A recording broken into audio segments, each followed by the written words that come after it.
Adding to Asha's question and what you have mentioned, how do you perceive the role of AI in shaping the mindset of masses, especially in social and political context? Do you see AI as a boon or a bane? And how do you see the role of AI in governance and position of government as a stakeholder in generative AI? Before coming into the campus, I was sitting outside in a coffee shop. I was having coffee. There was a startup guy sitting there, busy with his laptop. He looked at me, I looked at him. Both had time. I said, who are you? He said, sir, I'm some startup guy. He asked me, who are you? I said, I'm doing politics here. Within 30 minutes, let us discuss. I said, which field you are? And he said, I'm in the people hiring field. I said, it's going okay?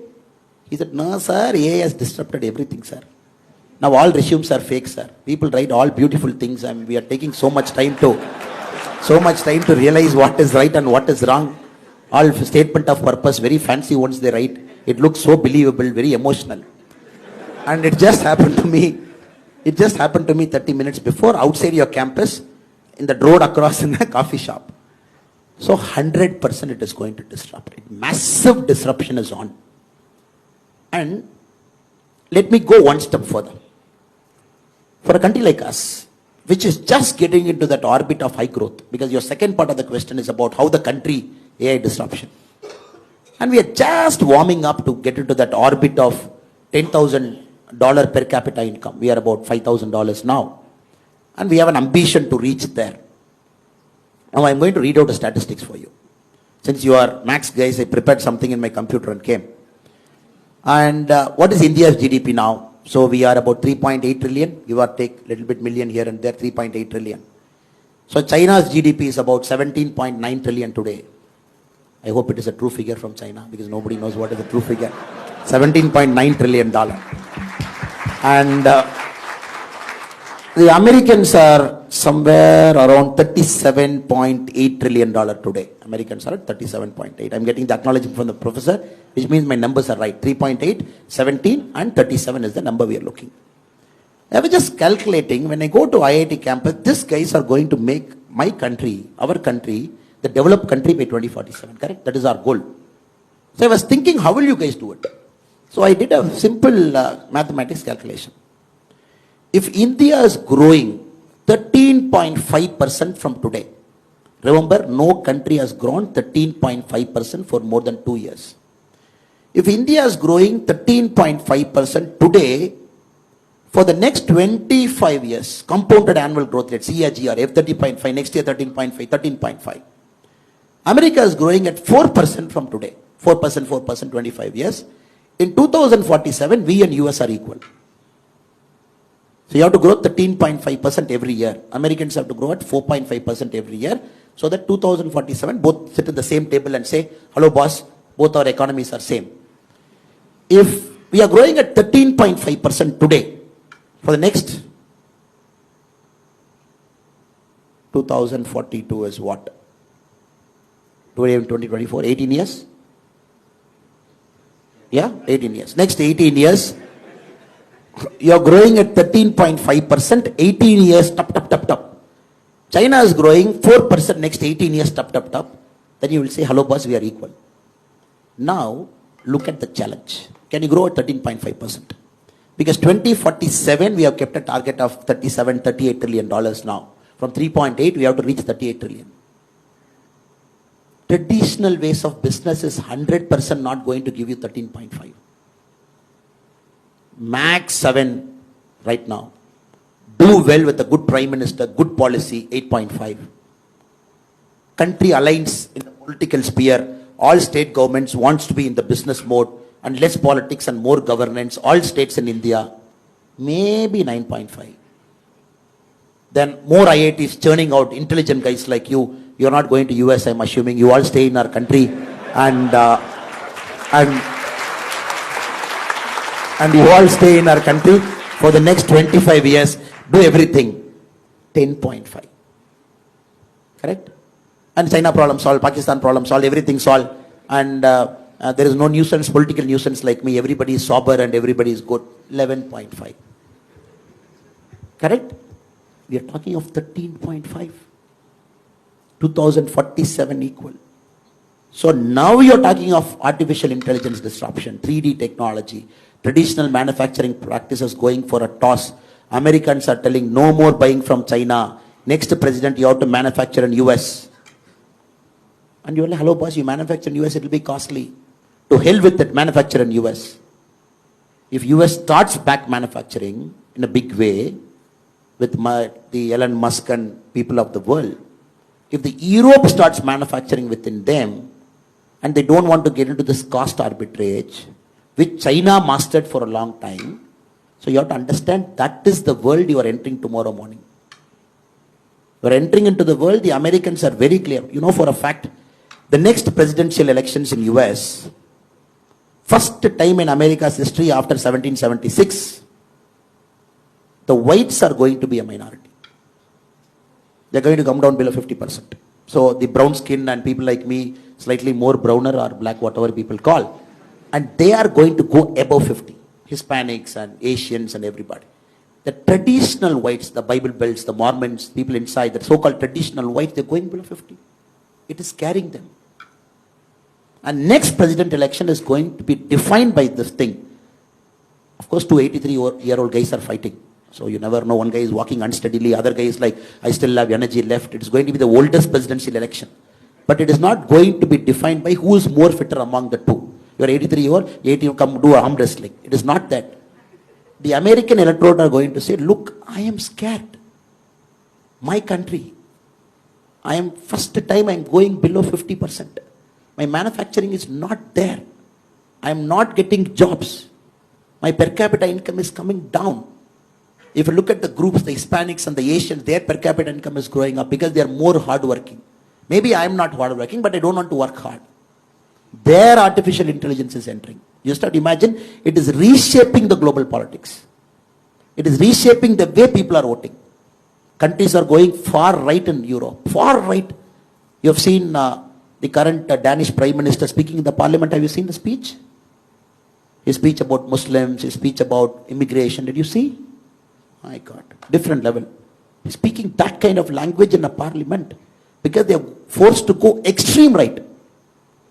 And Palestine and Gaza, what? The day one, the terror attack inside Israel. How much killing? 800, 850? Close to 1,000 people. Innocent people died. People who just want to have a good fun in the evening, a party, they got killed, butchered, massacred. What is the retaliation from Israel? Today's count, 29,700. Netanyahu's peace plan is, he's saying, give me the whole Gaza. I want to see what is happening. Let us have control over. Just imagine, it is completely disrupting. People are fearful. People are afraid. People think the supply chain is going one side, probably to our hemisphere. And the south is fearing, the north is regaining control. The north is fearing, south is more noisy. The global south, the north. So you're getting into this geopolitical tension, which was never there maybe 100 years before. Even World War II was not worse than this. Because now there is no powerful guy. There is zero powerful guy. Who will put a regulation? Why should I listen to Americans' regulation on AI? Tomorrow if Joe Biden is saying, oh, this is America's regulation on AI, you all have to follow. I'm not going to follow. I'm saying, who are you? No, they say 1950 I was a great superpower. I will say to hell with it. You are no more a superpower. You are declaring superpower. You are no Pax Britannica. You are not no Pax Americana. For 100 years, one global superpower managing the whole world. Look at America. They want to manage the whole world. You put one aircraft carrier in South China Sea. You put one closer to the Koreans. You put one in the Middle East. You put a CENTCOM command here. You have a Pacific fleet. You have a blue water navy. Everywhere Americans felt, oh, this is my century. I'm controlling the whole world. Middle East fellow have to listen to me. The Koreans have to listen to me. The Japanese have to listen to me. Now, why will I listen to US? If you look at Jaishankarji's statement, the America is listening to Jaishankarji now. He's going to US and talking a language which we never thought in our lives. We will hear an Indian external affairs minister talking in US like that. So the point I'm trying to tell you is, who is going to regulate AI? And it is completely cross-border. And Europeans don't have a common agreement on how to regulate. Some countries over-regulation, some countries lesser regulation. Americans have a problem. And you can't call the chiefs of big companies to the Congress every time, and the congressmen cannot sit and grovel them. It looks good on TV for their constituents, so you can get some votes. That's the American model of democracy. Look good on C-SPAN. Now, what I'm trying to tell you is, I don't have an answer. That is why I'm giving a long answer to you. And, and what I'm trying to tell you is, there is no answer to it. It is going to disrupt. And that is why we need smart guys like you in politics. Because, how many current politicians understand AI? 543 members in the parliament. Yes, they are very good in the traditional politics. Extremely good. This caste you divide, this caste you put, and you put a candidate from this caste, and you put a and you put a independent candidate from this caste. Sorry, I look this side. Sorry, I'm just going that side. And you put an independent candidate from this caste. He will be the vote cutter, and they will win.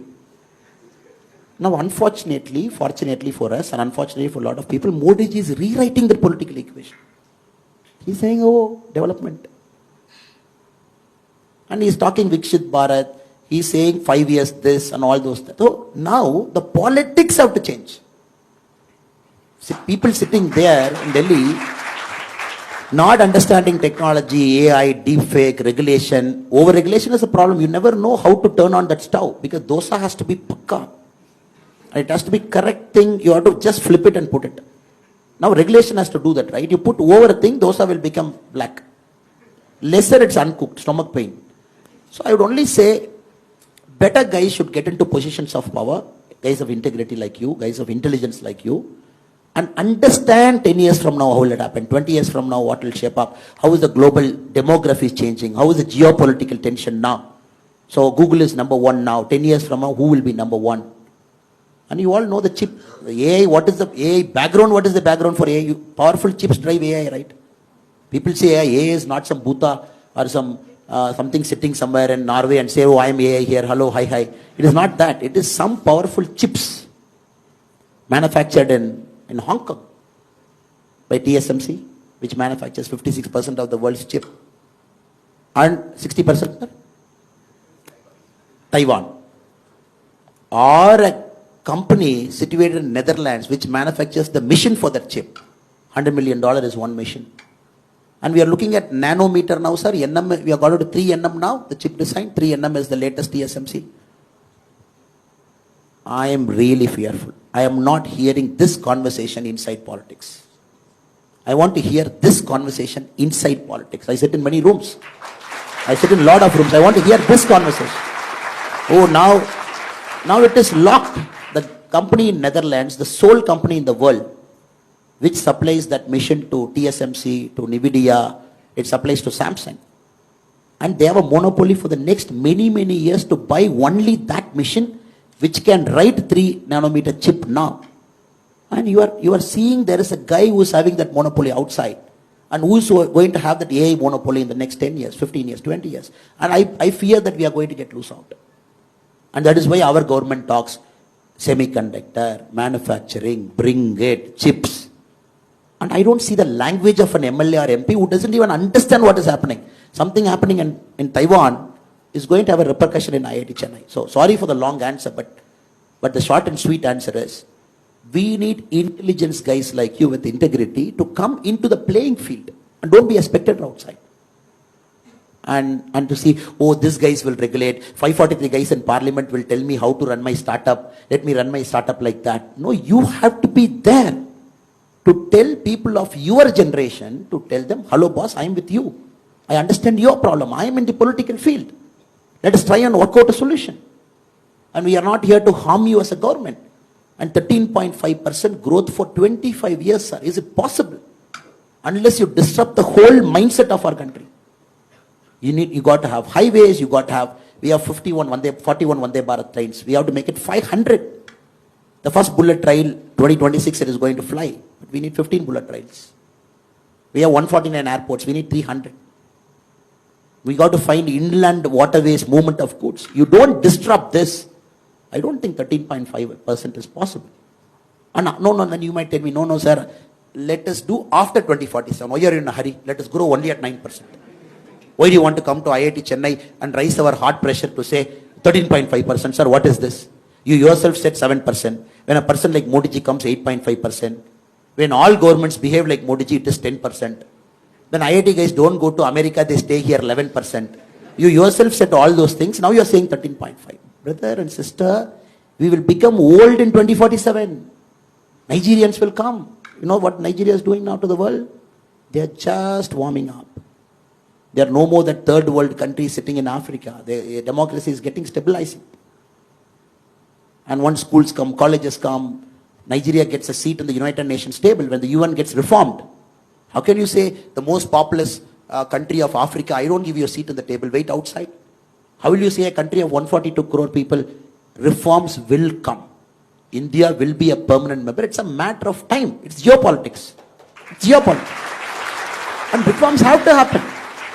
And you cannot have a country of 142 crore to say, "Alright boss, you wait outside, your time will come after 25 years. So what I'm trying to say is, we are in for a serious disruption. Politics, economics, geopolitics, the way the supply chain is structured, the way Indian economy is being currently run. So I hope and pray that you guys get into politics. Now you are like, what is that? We called you to give lecture on only economics, only policing, only this thing, and now you are calling us. So, unless the politicians become smarter than the people to whom the governance is applied, then there's no way you will progress faster.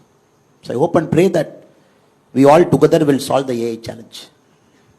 Now she is wondering, no answer you gave me. You took 15 minutes, you traveled around the globe, you went to CHIP, and now you say you don't have an answer. Thank you for that very long answer, sir. He's already becoming a politician, you see.